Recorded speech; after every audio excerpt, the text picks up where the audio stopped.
kalau kita mau belajar. Namun karena ini di wihara, ya, saya akan fokus bagaimana versi Buddha, resep-resep agama Buddha mengatasi apabila terjadi kemarahan pada kita, kemarahan pada orang lain. Sang Buddha ternyata cukup banyak beberapa sutta, beberapa sabda-sabda Buddha yang membicarakan tentang kemarahan. Banyaknya sutta, banyaknya wejangan Sang Buddha, nasihat Sang Buddha ini membuktikan bahwa di zaman Sang Buddha pun juga banyak orang yang mengalami atau melakukan kemarahan-kemarahan. Pasti tujuan Sang Buddha ini berharap para siswa-siswa Buddha ya bisa meredam kemarahan, karena begitu ruginya apabila kita membiarkan kemarahan atau mengembangkan kemarahan-kemarahan. Dapat kita lihat sekilas dalam video tadi, ya, ada beberapa perabot-perabot, sarana-sarana di kantor itu rusak gara-gara dihantam, gara-gara dipukul, gara-gara dipecahkan. Coba kalau terjadi di rumah tangga, kan banyak juga, ya, piring, ya, gelas itu jadi sasaran kemarahan. Bahkan ada juga saya pernah mendengar ketika suaminya marah pada istrinya melakukan kekerasan, akibatnya istrinya masuk rumah sakit karena dianiaya, ya, oleh suaminya. Dan masih banyak lagi di lingkungan sekitar kita begitu ruginya orang yang melakukan kemarahan-kemarahan, ya, yang tidak bisa menahan diri dari kemarahan-kemarahan. Namun bukan berarti kemarahan itu tidak boleh sama sekali, ya, ada beberapa hal yang positif juga, ya. Ternyata dari kemarahan itu ada yang mengatakan orang yang tidak bisa marah itu tidak bisa jadi pemimpin, ya. Orang yang tidak bisa marah itu tidak bisa jadi pemimpin. Mungkin, ya, mungkin dia mau berbicara tidak ditakuti orang, ya, karena tidak bisa marah, ya. Namun tentunya marah itu juga kita melihat sikon, kondisi dan waktu dan tempat. Marah di tengah pasar, ya, misal saja akan menimbulkan rasa malu bagi kita dan juga bagi keturunan kita, keluarga kita, ya. Itu, ya, marah di wihara itu juga bukan tempatnya kita mengumbar kemarahan-kemarahan, ya. Pernah saya menghadiri sebuah acara ulang tahun wihara.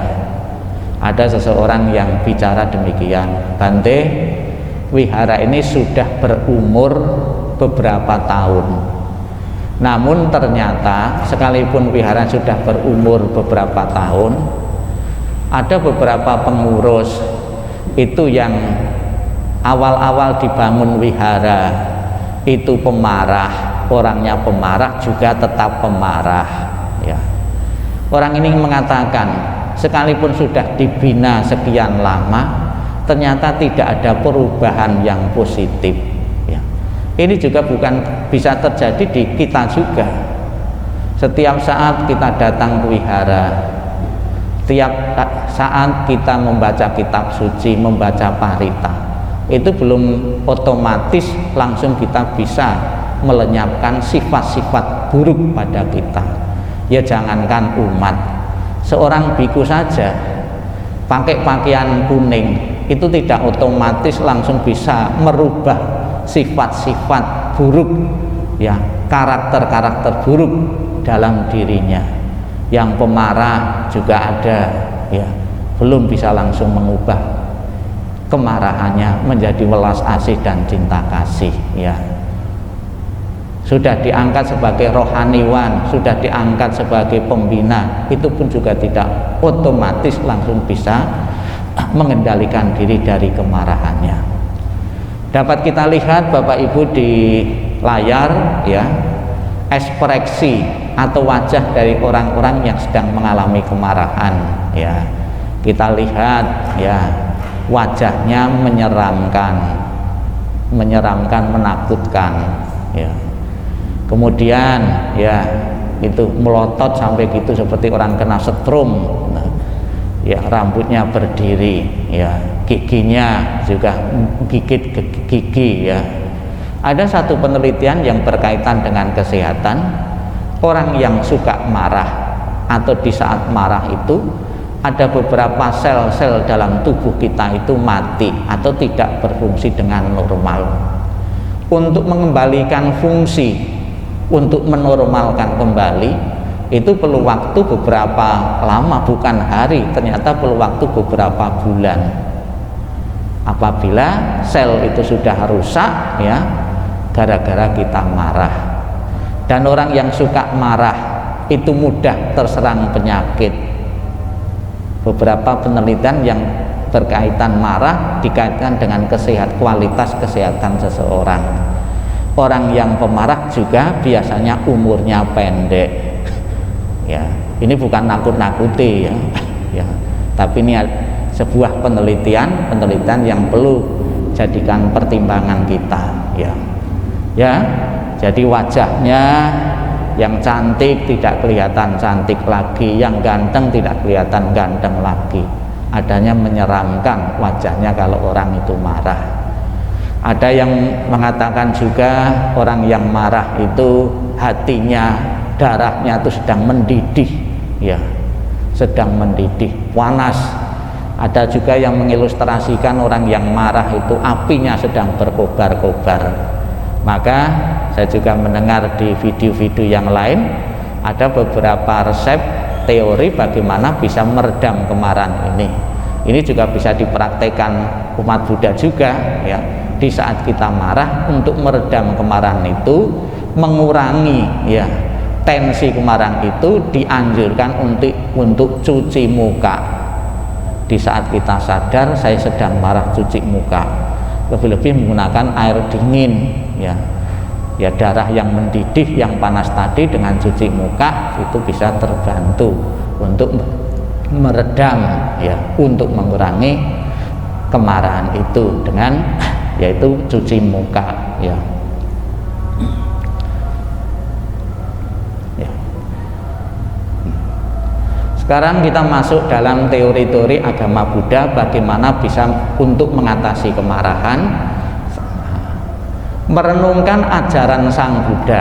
Ajaran Sang Buddha yang mana? Ajaran Sang Buddha kan banyak ya. Untuk lebih jelasnya, Sang Buddha mengumpamakan, membuat ilustrasi ya, bahwa seorang pemarah itu sebetulnya pendendam ya, pembenci itu tidak layak menjadi umat Buddha menurut ajaran Sang Buddha, menurut kata Sang Buddha ya. Ini seandainya Sang Buddha mengumpamakan, seandainya ada beberapa penjahat melukaimu, memotong-motong anggota badanmu, dan kamu ya masih ada rasa dendam, merasa marah, kamu belum layak ya, tidak layak menjadi pengikutku.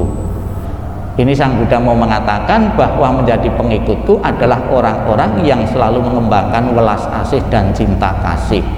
Maka juga apabila Bapak Ibu berkenan untuk membuka parita-parita suci, beberapa sutta, beberapa khotbah Sang Buddha yang berkaitan dengan cinta kasih dan kasih sayang itu banyak ya.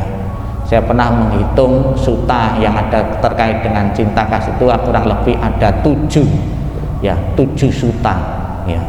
Itu membuktikan bahwa ajaran Sang Buddha didominasi oleh ajaran welas asih dan cinta kasih dan kasih sayang. Maka setiap doa pun untuk mengakhiri doa, umat Buddha pasti hafal semua, Sabbi satta bawantu sukitata, semoga semua makhluk hidup berbahagia dan sejahtera ya. Tapi kadang-kadang di saat kita marah, di saat dendam, benci ya lupa menjadi umat Buddha ya. Ya. Kemudian juga Sang Buddha melihat orang yang pemarah, orang yang pemarah itu tidak ada gunanya. Sang Buddha mengilustrasikan, bikin perumpamaan seperti kayu yang busuk, tidak ada nilai manfaatnya. untuk bahan bakar juga tidak bisa, untuk bahan bangunan juga tidak bisa.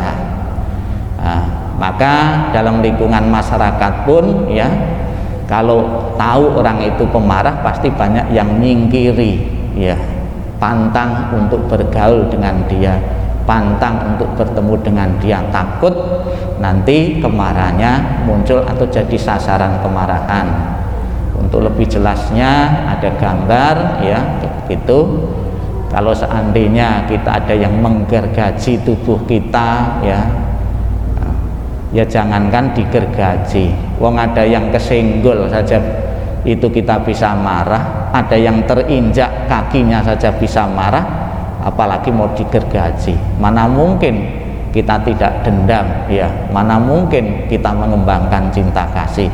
Hal yang kecil saja bisa menyebabkan kita marah, apalagi hal-hal yang besar sampai mencungkil mata kita, pasti akan menimbulkan dendam kesumat yang luar biasa. Maka Bapak Ibu sekalian, sebagai siswa Buddha, kita belajar ya untuk menjadi pengikut Buddhis, pengikut Buddha, yaitu orang yang selalu mengembangkan cinta kasih ya. Yang pertama, merenungkan ajaran Sang Buddha. Tolong diingat, nanti di akhir ceramah itu ada tanya jawab, ada kuis. Yang kedua, mengatasi kemarahan, mencari nilai-nilai yang baik pada orang yang marah tersebut ya. Misalnya saja ketika kita masih kecil sering dimarahi orang tua kita ya. Tingkat kesabaran di masa masih kecil kita kan sangat terbatas sekali. Kita marah kepada orang tua kita, ayah kita ya. Untuk menghilangkannya seperti bagaimana? Mencari nilai-nilai yang baik, nilai-nilai yang positif pada sifat-sifat orang tua kita. Oh, orang tua kita memarahi saya berarti peduli kepada saya. Coba kalau kita dibiarkan saja, ada kemarahan, berarti di situ orang tua mempedulikan saya, perhatian kepada saya, tidak rela saya menjadi orang yang tidak berguna nantinya. Jadi mencari nilai-nilai positif terhadap teman, kawan pun, lingkungan pun juga seperti itu. Pasti ya, jangan menonjolkan sifat-sifat negatif atau kemarahan itu. Pasti apabila kita cari ada hal-hal yang positif. Oh, dia suka marah, namun dia juga seorang dermawan, dia seorang yang selalu menolong orang lain. Otomatis kemarahan yang ada pada kita itu bisa mereda atau hilang ya. Mencari nilai yang baik pada orang tersebut ya. Ada beberapa pelakuan-pelakuan khusus apabila kita menemukan beberapa sifat karakter seseorang. Yang pertama, apabila kita ketemu seorang pemarah dengan menegur secara halus ya. Pemarah kan biasanya kan bicaranya kan keras, kita menanggapinya, menegurnya, menyapanya secara halus ya. Tipe yang berikutnya, mudah tersinggung, berkatalah seperlunya, malah jangan ngeroweng ya. Di depan orang yang mudah tersinggung kita ngeroweng, bicara terus tidak henti-henti ya gitu. Kemudian berikutnya, pikirkan kata-kata yang akan Anda ucapkan dengan baik. Saya mengeluarkan kata-kata seperti ini sekiranya menyinggung orang itu enggak ya. Jadi berpikir dulu, jangan berbicara baru berpikir, jangan terbalik ya. Kemudian tipe PD, Anda bisa memarahi tanpa perlu hati-hati. Tipe cuek, gunakan nada yang tegas dan lugas ya. Kemudian yang ketiga ya, dengan perenungan. Nah, perenungan apa? Ada sebuah ya, ia melakukan kesalahan pada saya, dengan demikian ia telah menodai pikirannya, maka mengapa saya harus menodai atau merusak pikiran saya karena kebodohan saya. Jadi mengembangkan juga, dia kasihan dia seharian maki-maki, kasihan dia seharian marah-marah. Kalau ditujukan pada kita, jangan sampai ketika kita dimarahi kita juga membalas kemarahan itu, ya. Malah justru kita berpikir kasihan, saraf-sarafnya pada putus, ya. Ketiga, yang keempat, merenungkan bahwa yang terjadi pada kita karena karma masa lampau. Menurut ajaran Sang Buddha, apapun yang kita terima saat ini, baik yang menyenangkan maupun yang tidak menyenangkan, ya, baik yang menggembirakan atau menyulitkan, menyusahkan, itu bukan datang tiba-tiba tanpa penyebab atau kebetulan. Ada satu reretan hubungan karma-karma masa lampau, ya.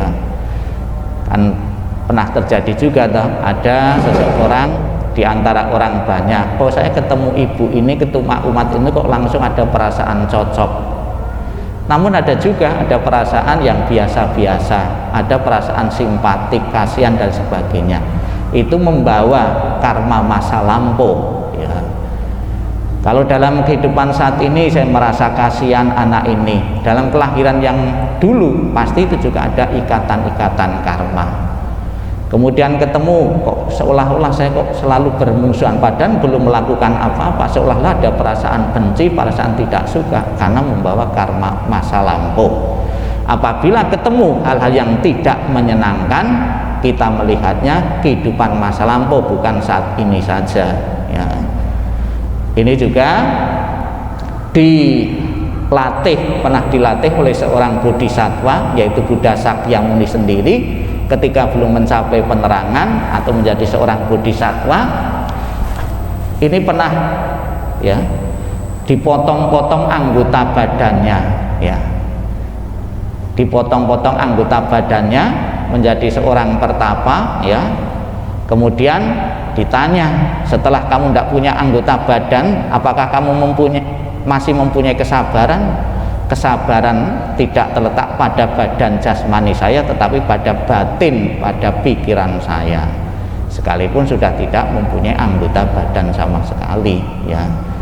Demikian pula Bapak Ibu sekalian, apabila orang menyakiti, menyubit kita, memukul kita, tidak pernah menjadi alasan itu sebagai sarana untuk membalas kejahatan dengan kejahatan, tapi justru kita berpikir bahwa kesabaran itu terletak pada pikiran kita, pada batin kita, ya. Yang keempat, merenungkan bahwa yang terjadi pada kita karena karma masa lampau kita. Hal-hal yang tidak menyenangkan hari ini, kenapa saya dimarahi hari ini, terjadi yang marah itu orang ini bukan secara kebetulan. Malah kalau kita mau itu bersyukur saya hari ini bisa mengurangi karma buruk saya, berkurang 1. Tapi ya 1001 ya langka mungkin seperti itu. Malah justru kita berpikir sebaliknya, ya. Itu yang keempat.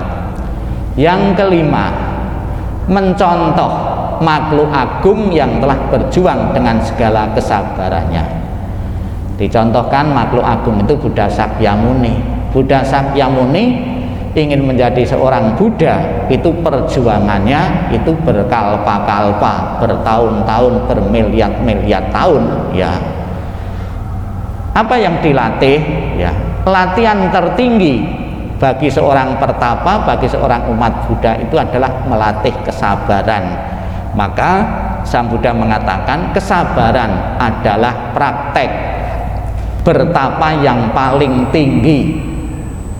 Kesabaran praktek bertapa yang paling tinggi, ya. Itu dalam banyak kelahiran dan kehidupan bodhisattva pernah melatih kesabaran, ya. Yang keenam, ya, menganggap semua itu sebagai saudara. Ada sabda Buddha yang mendukung ini. Sang Buddha mengatakan tidak mudah untuk menemukan seseorang yang belum pernah menjadi ibumu, ayahmu, saudaramu, dan putra-putrimu. Kalau marah-marah dengan orang lain mungkin ada alasannya, tapi kalau menganggap orang lain itu sebagai saudara kita, famili kita, anak kita, tentunya ini salah satu cara untuk meredam, karena muncul belas kasihan kepada saudara, kepada anak, ya, menganggap semua sebagai saudara.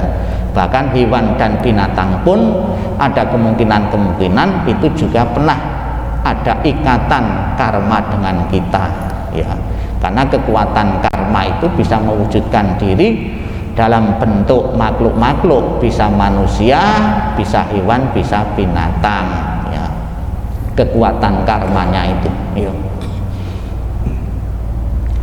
Yang ketujuh, ya, merenungkan manfaat dari pengembangan batin, yaitu dengan cinta kasih. Saya di awal sudah menyinggung untuk mengatasi kemarahan, yaitu dengan mengembangkan cinta kasih. Dicontohkan, ada seorang biku, ya, di zaman Sang Buddha itu bermungsuhan dengan Sang Buddha, yaitu Dewadatta. Ingin mencelakai, ingin membunuh Sang Buddha. Dengan tangannya sendiri tidak mampu, kemudian dia melepaskan seekor gajah yang sebelum dilepas itu diminumi arak biar marah, biar mabuk, ya. Kemudian dia datang kepada Sang Buddha. Banyak orang khawatir, ya, nanti takut diseruduk, melukai Sang Buddha, ya. Kemudian Sang Buddha dengan pancaran welas asih yang luar biasa bisa menaklukkan kemarahan gajah itu, ya, dan akhirnya gajah itu nurut. Namun Bapak Ibu sekalian, saya berpesan kepada umat di sini yang hadir, jangan sekali-kali meniru apa yang dilakukan Sang Buddha ini, ya.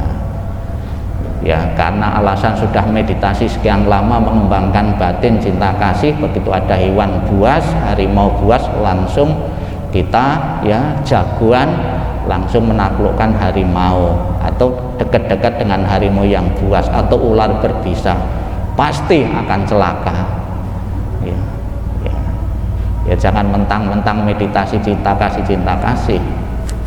Kapan hari ada seorang samanera datang ke salah satu tempat meditasi. Samanera ini di tempat meditasi untuk dilatih itu ada anjing. Waduh, anjing, begitu samanera itu keluar, langsung anjing itu ngeroyok samanera ini, luka juga samaneranya. Ada yang komentar, mungkin samaneranya tidak mengembangkan cinta kasih, kan gitu. Ya, sekalipun kita sudah meditasi ada anjing buas gitu, ya tetap kena juga, ya. Namun bukan berarti teori ini tidak ada manfaat, tetap ada.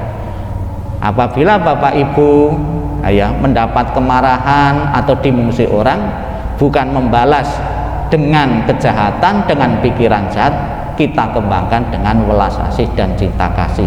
Semoga yang marah-marah itu sehat, bahagia, segera menyadari kemarahannya, sekalipun jarak jauh, ya. Berpikir positif, bukan berpikir semoga orang yang memarahiku celaka, mati, ya. Ya, itu, ya, mengembangkan, ya, dengan cinta kasih, dengan kasih sayang, ya. Misalnya saja juga ketemu kalajengking atau kelabang, ya, udah meditasi sekian lama langsung pegang, itu juga kebodohan juga, ya. Jadi kita juga harus bijaksana juga, ya. Yang kedelapan, memancarkan cinta kasih pada semua makhluk. Nah, ini ungkapan di dalam puja bakti atau Bapak Ibu, semoga semua makhluk berbahagia, bebas dari penderitaan, bebas dari kebencian, bebas dari kesakitan, bebas dari kesukaran. Semoga mereka dapat mempertahankan kebahagiaan mereka sendiri. Sabi sata bawantu sukitata, ya. Bahkan ucapan sabi sata bawantu sukitata itu bukan saja dikenal di kalangan umat Buddha, di tempat orang lain, agama lain, di lintas agama itu juga sudah mengenal sabi sata bawantu sukitata itu. pas pertemuan lintas agama, kalau ketemu biku ada yang mengucapkan sabe sata bawantu sukitata, tapi ini jangan dimaknai bahasa Jawa sabe sata itu. Kalau makna bahasa Jawa itu jual tembakau, ya, sate soto, ya, sate soto itu tembakau, ya. Kemudian di kalangan biku itu ada nasihat Sang Buddha, ya, ada nasihat Sang Buddha. Para biku harus berpantang memakan daging-daging tertentu. Kalau saudara-saudara kita yang muslim kan ada juga ada pantangan daging yang tidak boleh dimakan. Terutama apa? Ada yang dominan B2. Itu yang menjadi kesukaan umat Buddha juga, B2. Terus guguk. Tahu guguk? Anjing, ya, itu. Apa atau kenapa Sang Buddha menyarankan para biku tidak boleh mengkonsumsi daging-daging tertentu? Yang saya sebutkan tadi kan cuma 2. Di Buddhis, nasihat Sang Buddha ternyata lebih banyak lagi yang tidak diperkenankan, yang tidak diperbolehkan untuk dikonsumsi, terutama para biku. Ada 10 macam daging yang tidak diperkenankan untuk dikonsumsi oleh para biku. Ini berkaitan dengan, ya, nasib para biku apabila nanti sewaktu-waktu itu bermeditasi di hutan, meditasi tempat terpencil. Ini akan mempengaruhi. Jadi misalnya saja bikunya habis makan daging harimau, keringatnya, ya, keringatnya itu bau harimau itu kalau ada temannya yang hidup itu bisa nerekam kita. Anjing sajalah, ada anjing, kita habis makan daging anjing, ya, itu kalau ada anjing bisa mengendus keringat kita itu langsung bisa menyerang. Namun tidak semua, ada beberapa gitu. Daging apa saja yang tidak diperkenankan untuk dikonsumsi para biku, mau dikembangkan umat juga boleh ini. Mungkin Bapak Ibu tidak menyangka salah satu daging ini, daging manusia itu tidak boleh, ya. Pasti juga kita misalnya saja ketemu Sumanto, kan, Bapak Ibu ketemu Sumanto pemakan daging, benci atau cinta pada dia?